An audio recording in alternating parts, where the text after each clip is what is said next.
क्षमा breaking Jain news.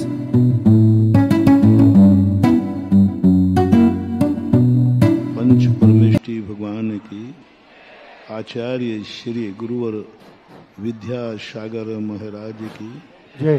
आचार्य श्री गुरुवर कुंद कुंद महाराज की जय। आचार्य श्री समय सागर महाराज की जय। बोलिए परम पूजनीय आपत्रण मुनि पुंगव श्री सुधा सागर जी महाराज की जय। आचार्य श्री के आचार्य पदारोहण दिवस की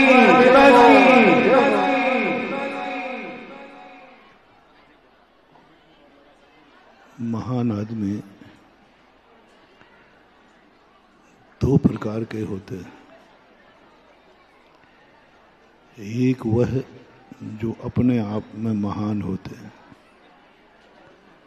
वो अपनी साधना तपस्या अपने पुण्य से आगे बढ़ते हैं, उपादान शक्ति जागृत होती है। दूसरे महान आत्मा वो होते हैं जो निमित्त की शक्ति से महान बनते हैं। निमित्त की शक्ति उपादान शक्ति को जागृत करती है।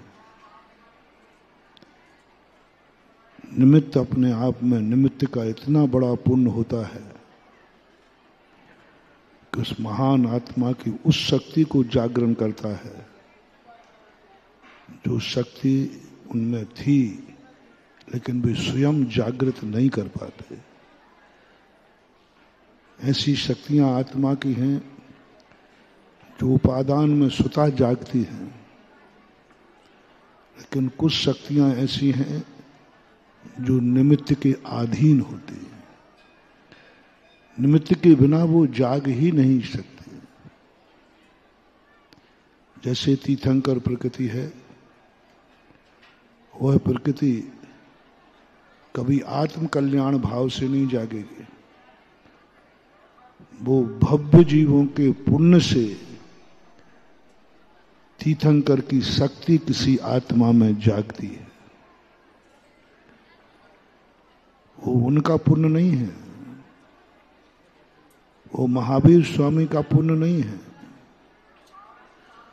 वो पुण्य भक्तों के पुण्य से उनको उस प्रकार का पुण्य बन जाता है। संक्षेप में आज जिस प्रसंग में पूज्यवर ज्ञान सागर महाराज ने पूज्य गुरुदेव आचार्य महाराज को आचार्य पद दिया था, मैंने एक बार आचार्य से कहा था, मुनि आप बने हो अपने पुण्य से, अपने पुरुषार्थ से, लेकिन आचार्य जो बने हो वो हम सब भक्तों के पुण्य से बने। हम लोगों का पुण्य था, हम लोगों की भवितव्यता इतनी पुण्यवान थी कि हम लोगों के पुण्य ने एक मुनि महाराज को आचार्य पद पर स्थापित किया। तीर्थंकर पद, आचार्य पद ये नैमित्तिक पद है। ये आत्म कल्याण में किंचित मात्र भी साधक नहीं है। आत्म कल्याण में इनकी किंचित मात्र भी भूमिका नहीं है। मोक्ष मार्ग में इनका कोई भी स्वयं के लिए कोई मतलब नहीं। बिना तीर्थंकर के भी मोक्ष होता है, बिना आचार्य के भी कल्याण होता है, लेकिन ये दोनों पद नैमित्तिक पद है। निमित्त का इतना सख्त पुण्य जागता है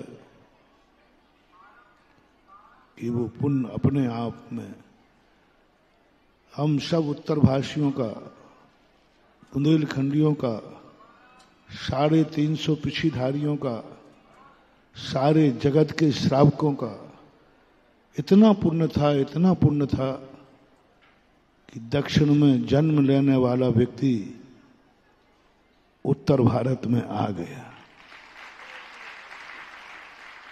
क्यों आना था, क्या पड़ी थी? दक्षिण के लोग दक्षिण में ही ज्यादा पसंद करते हैं। एक बार आचार्य श्री हुंडा और सर्वप्री के दोष गिना रहे थे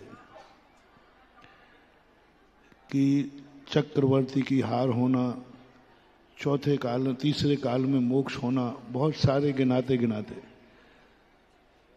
तो उनके आचार्य से एक छूट रहा है। तो बोले कौन सा छूटा? फिर गिना उन्होंने। बोले और कौन छूट रहा है? मैंने एक छूट रहा है। आचार्य ने फिर गिना तो हमने अभी भी छूट रहा है। अरे छूट रहा है तो तू बता कौन सा है? मैंने कि महाराज जी आप कितना भी याद करो आपको याद आएगा ही नहीं। अच्छा मैं याद करूं तो भी नहीं आए। मैंने कि शास्त्रों में लिखा हो तो आपको याद आएगा। जो दोष है वो तो शास्त्रों में लिखा ही नहीं, वो तो मुझे मालूम है। अच्छा बता कौन सा है? मैंने कहा एक दोष है इस पंचम काल में, एक दोष है कि एक महान आत्मा दक्षिण में तो जन्मेगी लेकिन रहेगी उत्तर में। आचार्य में दक्षिण का एक भी गुण नहीं है। जन्मे दक्षिण में थे, उनका पसंदीदा चीज कौन है? उत्तर भारत के दक्षिण भारत? बोलो ना। यहाँ के लोग पसंद, यहाँ का खान पान पसंद, यहाँ के आचार विचार पसंद, यहाँ की जलवायु पसंद, सब चीजें यहीं की पसंद थी। हम लोगों ने आचार्य से कहा एक बार महाराज जी दक्षिण घुमाओ। बोले क्या करोगे? जो यहां है वो बहुत बड़ी बात है। हम कहे आप चलिए दक्षिण में, हम लोग घुमाइए, वहां भाषा के संबंधी। उन्होंने कहा कि जो यहाँ विवेक है, जो यहाँ संस्कार है, यहाँ जो ज्ञान है, वह ज्ञान वस्तुतः बहुत कुंद कुंद की मूल आमना को सुरक्षित करने वाला। यानी उनको सब कुछ यहां लगा। किसका पुण्य था? वो किसी आचार्य के पास नहीं गए थे मुनि दीक्षा लेने, एक मुनि से दीक्षा ली थी। इससे सिद्ध था कि ज्ञान के अलावा उन्हें कुछ मिलना ही नहीं था। जब ज्ञान सागर महाराज को आचार्य पद बनाया गया बहुत वृद्ध अवस्था में, तब लोगों ने कहा महाराज जी आप इस अवस्था में आचार्य बन रहे हो? आचार्य ज्ञान सागर महाराज का आचार्य बनने का किंचित मात्र भी विचार नहीं था, किंचित मात्र भी। सन 1967 तक कोई विचार नहीं था। 1967 के बाद जब 1968 में मुनि दीक्षा दी गई और मुनि दीक्षा देने के बाद सन 1971 में 68, 69, 70, 71 की घटना है, जब मुनि विद्यासागर का व्यक्तित्व देखा, उनका सारा ज्योतिष देखा, देख करके उन्होंने मन बना लिया और आचार्य पद विवेक सागर महाराज की दीक्षा के समय सहज भाव में कहा। इतने सहज भाव में बहुत कम आचार्य बनते। आचार्य पद के लिए तो जो अच्छे साधु होते हैं ना, उन्हें आचार्य पद के लिए मनाना पड़ता है, मनाना पड़ता है। अच्छे साधु जल्दी आचार्य पद पर नहीं बैठते, उनको मनाना पड़ता है। समाज मनाती है, सब संघ मनाता है, क्योंकि अभी तक जितने आचार्य पद हुए प्राय मूल आचार्य पद संघों ने बनाया। पूज्य शांति सागर महाराज को उन्हीं के दीक्षित शिष्यों ने आचार्य बनाया था, उन्हीं के स्वयं दीक्षों ने, क्योंकि कोई परंपरा नहीं थी। जो संघर्ष साधु होते हैं वे मिलकर के, वीर सागर महाराज की बात समाधि के बाद शिव सागर महाराज को संघ ने आचार्य बनाया। शिव सागर की समाधि के बाद धर्म सागर महाराज जी पूज्यवर को संघ ने आचार्य बनाया, क्योंकि उन्होंने आचार्य पद आचार्यों ने दिया नहीं, समाधि हो गई आकस्मिक, तो संघ ने मिलकर के आचार्य बनाया। ज्ञान सागर महाराज को थोड़ी सी चर्चा की, उन्होंने कुछ नहीं मनवाया, उन्होंने कहा ठीक है। तब जो आचार्य ज्ञान सागर के जो विशेष भक्त थे, उन्होंने कहा कि महाराज आपने इस उम्र में इतने जल्दी आचार्य पद की हाँ कर दी, ना तो आपने मनवाया ना कुछ किया, और आप तो ऐसे बन गए जैसे आप बैठे ही हो। इतनी जल्दी आपने हाँ भर दी, और समाधि का समय है आपका। जब आचार्य महाराज ने सर सेठ भागचंद जी को क्या कहा, मैंने अपने लिए आचार्य पद नहीं लिया, ये मुनि विद्यासागर के लिए लिया। तो बोले क्यों, उनको बना देगा? बोले इसको कोई नहीं मनवा पाएगा, पूरी समाज तुम कह कह के मर जाना, ये आचार्य नहीं बनेगा, कोई नहीं बना सकता इसको, क्योंकि ये अपने आप में इतना वीतरागी है कि पूरा संसार, पूरा सब लोग लग जाना, ये कभी आचार्य बनने वाला नहीं है। मात्र इसको कोई आचार्य बना सकता है तो इसकी गुरु भक्ति का ही उपयोग करना पड़ेगा, वीटू पावर। मैं अपने लिए आचार्य पद नहीं ले रहा हूं, मैं मात्र 69 में पद लिया है। तो 69, हाँ इतना सब एक आध साल आगे पीछे हो सकता है। तो उस समय आचार्य मन के ज्ञान सागर के मन में ये भाव था, इसको कोई आचार्य नहीं बना पाएगा, और सारे जगत के भव्य जीवों का पुण्य इतना है कि यदि आचार्य बन गया तो ना जाने कितनों का कल्याण होगा। तो ज्ञान सागर महाराज ज्योतिष का बहुत ज्ञान रखते थे, निमित्त ज्ञान बहुत था उनको, और उन्होंने ज्योतिष से जान लिया था, निमित्त से जान लिया था। तब उन्होंने लेकर के और आचार्य महाराज को, मुनि श्री विद्यासागर को ऐसा फंसाया, ऐसा फंसाया, ऐसा फंसाया जैसे रामचंद्र जी ने भरत को फंसाया था। भरत की घटना तो आपको मालूम है। जब भरत रामचंद्र जी को लौटाने चित्रकूट गए, तब रामचंद्र जी लौटने को तैयार नहीं, तो भरत कहता है मैं भी नहीं लौटूंगा, मैं भी वनवास चलूंगा। रामचंद्र जी घबरा गए कि भाई अयोध्या का क्या होगा। भरत कहते ये मुझे नहीं सोचना, ये आपको सोचना है। अयोध्या का क्या होगा ये मैं नहीं सोचूंगा, ये तो आप सोचो। तब अंत में मीटिंग हुई कि देखो एक पंचायत बैठा ली जाए। जनक को सभा अध्यक्ष बनाया, जनक जी को निर्णय सौंप दिया, जो आप फैसला करो। अब रामचंद्र जी निश्चित हो गए कि सरपंच तो हमारे ससुर साहब बने, तो जीत तो हमारी होगी, धर्म की या भक्ति की। अंत में आप सबको मालूम है कि जनक ने निर्णय दिया कि भरत का पक्ष भारी है, भरत जो कह रहा है वही उचित है। रामचंद्र जी कहने लगे तो मामला बड़ा बिगड़ गया,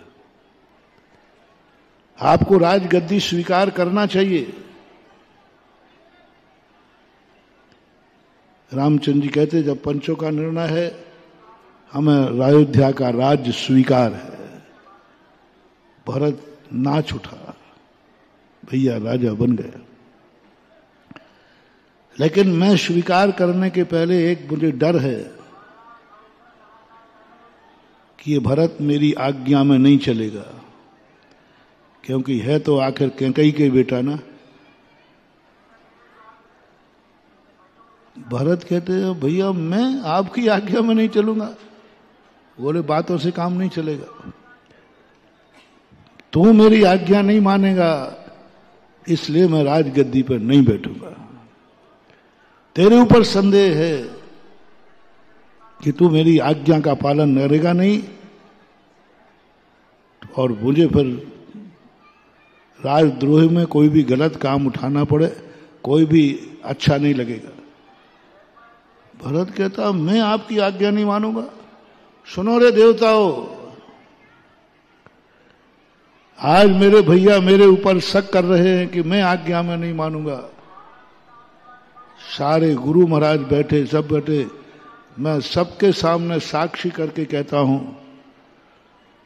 कि भैया हमसे जो कहेंगे वो हम करेंगे, उनमें किंचित मात्र भी कभी। रामचंद्र जी कहते हैं पुष्प हाथ में लेकर जल हाथ में लेके करो। सब लोग कहने लगे आज रामचंद्र जी क्या हो गया, भरत जैसे बेटे, यदि उसको ऐसे ही होता तो यहां मनाने क्यों आता? उसको पद का लोभ होता तो वो आते ही क्यों यहां? क्या जरूरत थी? रामचंद्र जी तो वनवास हो गया था, स्वयं राजगद्दी फ्री थी, लोभ होता तो आता क्यों? रामचंद्र ने किसी की नहीं सुनी। गुरु ने भी कहा, वशिष्ठ ने, राम ये क्या कर रहे, भरत के प्रति इतना संदेह? बोले गुरुदेव ये मेरी आत्मा बोल रही है।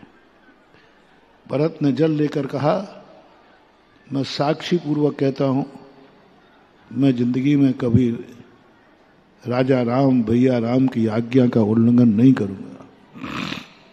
बस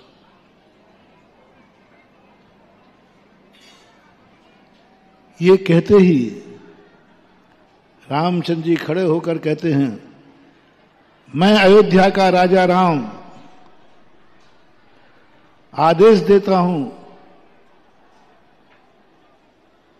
कि भरत 14 वर्ष तक अयोध्या का राज्य का संचालन करेगा। Take to order. भरत जीती हुई बारी हार गया। बड़े तो बड़े ही होते हैं। भरत जीती हुई बारी हार गया और रामचंद्र जी हारी हुई बारी पर छोटा तो छोटा ही होता है, वो भी कम नहीं होता है। अब मैं वचन दे चुका हूं, रामचंद्र की आज्ञा नहीं टालूंगा। लेकिन वो कहता है ठीक है, मुझे राजा राम की आज्ञा सिरधार्य है और मैं अयोध्या के राज्य का संचालन करूंगा, लेकिन सिंहासन पर रामचंद्र जी की पावड़ियां बैठेंगी। आगे की कहानी से कोई मतलब नहीं है। यही स्थिति ठीक आचार्य ज्ञान सागर महाराज के सामने थी। कौन बना पाएगा इसको? मैं इसके लिए धारण करूंगा और गुरु आज्ञा की दलील देकर कि गुरु आज्ञा का पालन करना चाहिए, गुरु आज्ञा का ये पालन करता है। आचार्य श्री की इस समर्पण का लाभ आचार्य ज्ञान सागर महाराज ने लिया और एक आज्ञा का आदेश देकर के टेक टू ऑर्डर। अब मुनि विद्यासागर महाराज जी तो गुरु की आज्ञा के लिए तो टालने का कभी भाव भी नहीं कर सकते। और 22 नवंबर मकसर कृष्णा दोज के दिन आखिर जैसे भरत राम का हुआ, ऐसे ज्ञान सागर और मुनि विद्यासागर का कार्य हो गया। ये सब इतना प्राणायाम, ज्ञान सागर की ऐसी बुद्धि होना, और इनका ये सब किसका पुण्य है? ये सब अपन सबका पुण्य था। कौन की शक्ति थी जो बुंदेलखंड से इतने रत्न निकाल सकते थे? इतनी आरिकाएं, इतने मुनिराज, बड़े बड़े महाराज आए, बड़े बड़े संघ आए, लेकिन बुंदेलखंड की खदान को कोई ओपन नहीं कर पाया। आज एक आचार्य श्री अपन सब आज का दिन आचार्य श्री का दिन नहीं है। आज का दिन आचार्य श्री की खुशी का दिन नहीं है। आचार्य श्री की खुशी का दिन है आषाढ़ सुदी पंचमी, क्योंकि उस दिन वो और आज का दिन है हम सब शिष्यों का, हम भक्तों की खुशी का दिन कि हमारे पुण्य के कारण से आज आचार्य पदारोहण आचार्य श्री की खुशी का दिन नहीं है। जब आचार्य बन रहे थे तब देखो किस ढंग से बैठे। मुनि जब बने थे ना तो आचार्य श्री यूं तन के बैठे थे, यूं तन के, और जब आचार्य बने तो ऐसे बैठे। हमने फोटो देखा है उनका। इसका अर्थ है कि उनकी खुशी का दिन, जब साधु की खुशी का दिन होता है तो साधु क्या होता है, तन के बैठता है, और जब मजबूरी होती है तो झुक करके बैठता है। आज का आचार्य पदारोहण दिवस हम सबकी खुशी का दिन है। अपना पुण्य पका था, अपनी होनहार पकी थी, अपनी उपादान शक्ति इतनी जागी कि नसीराबाद के अंदर मकसद से दोज को अपन सबका पुण्य वहां से पकना चालू हो गया था। और उसी दिन उस पुण्य में लिखी गई थी कि आचार्य पद जब बनेगा, ये इतने इतने महान पुण्य का उदय, इतने मुराद, इतनी आरिका माताएं, इतने ब्रह्मचारी, इतने ब्रह्मचारिणी, कल्पना करो आज पूज्य गुरुदेव आचार्य पद धारण न करते तो आज इस दुनिया का क्या होता। तुम्हारा तो पता नहीं मुझे क्या होता, अब मेरा क्या होता मैं तो ये सोच रहा हूं। मैं तो बहुत अभिभूत हूं कि हम लोगों के पुण्य से उन महाराज को ज्ञान सागर महाराज ने आचार्य बना दिया। भली आदेश देना पड़ा। आज श्रमण संस्कृति जो मस्तक उठा के जी रही है वह दिन आज का ही था। आज का दिन जो मस्तक उठा के जी रही है, आज कोई पंचम काल में धारणाएं बन चुकी थी, पंचम काल में कोई मुनि व्रत नहीं है, क्योंकि अनेक प्रकार की शिथिलताएं, अनेक प्रकार की कमियां पंडितों को दिखती थी। पंडित लोग ज्ञानी थे और बुंदेलखंड के पंडित तो और महाज्ञानी होते हैं। इतने ज्ञानी थे, दिवाकर जी ने लिखा है कि दक्षिण भारत में जब आचार्य शांति सागर महाराज उत्तर भारत की तरफ आने लगे, बोले महाराज वहां विद्याएं सिद्ध कर लो, वहां के पंडित लोग बड़े कुतर्की हैं, उनको बस में करने के लिए मंत्र कर लो जिससे वो आए और फू मौन। पढ़ करके मैं ढंग लगा। उत्तर भारत के लोगों के प्रति साधुओं की ये धारणा थी, क्योंकि यहां विद्वान ज्यादा थे, बहस करते थे। आगम कहते ये कार्य आप कर रहे हो कौन से आगम में लिखा है, कौन से शास्त्र में लिखा है। पंडित लोग थे यहाँ। बुंदेलखंड तो विद्वानों की खान थी, और जिस खान को ओपन, विद्वानों की खान को ओपन करने का श्रेय जाता है गणेश प्रसाद वर्णी को। छोलक जी थे, इतने विद्वान भर दिए। तब शांति सागर महाराज ने कहा नहीं, कोई मंत्र की जरूरत नहीं, विद्वान जो कुछ भी कहता है वो आगम की बात कहता है, और यदि कोई तर्क करेंगे तो हम अपनी जिंदगी में यदि नहीं होगा तो सुधार करेंगे, उनको मौन नहीं करेंगे। लेकिन फिर भी ऐसे विद्वानों के गढ़ में जो बाल की खाल निकालने वाले विद्वान हैं, साधुओं के लिए नुक्ताचीनी करने वाले, साधुओं की परीक्षा करने वाले विद्वान जिस क्षेत्र में पाए जाएं, उस क्षेत्र में आचार्य विद्यासागर महाराज खुले चौराहे पर खड़े हो गए। आओ सारे विद्वानों, करो परीक्षा, कहां से करना है, देखो कहां से करना, देखो कहां से करना। सुबह देखो, शाम देखो, शाम देखो, सुबह देखो, मन से देखो, वचन से देखो, काया से देखो, जो देखना हो देखो। आचार्य ने खुली किताब अपनी जिंदगी की रखकर चौराहे पे खड़े हो गए।